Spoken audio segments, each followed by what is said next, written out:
Ο Γιάννης και η οικογένειά του. Γεια σου, είμαι ο Γιάννης. Μένω στην Αθήνα. Η πόλη είναι μεγάλη.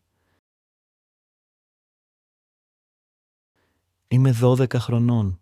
Είμαι μαθητής. Είμαι ψηλός και λεπτός. Έχω καστανά μαλλιά. Τα μάτια μου είναι καφέ. Φοράω γυαλιά.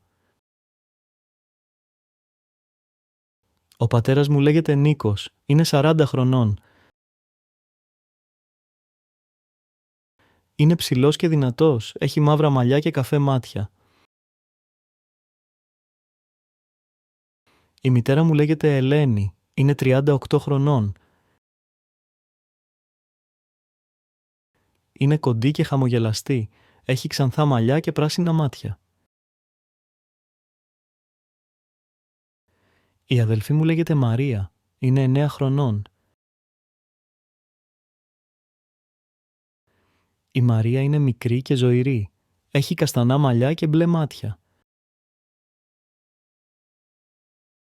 Η οικογένειά μου έχει ένα εστιατόριο. Το εστιατόριο είναι στην Αθήνα. Το εστιατόριο είναι παλιό. Έχει πολλά τραπέζια και καρέκλες. Οι παππούδες μου άρχισαν το εστιατόριο πριν πολλά χρόνια.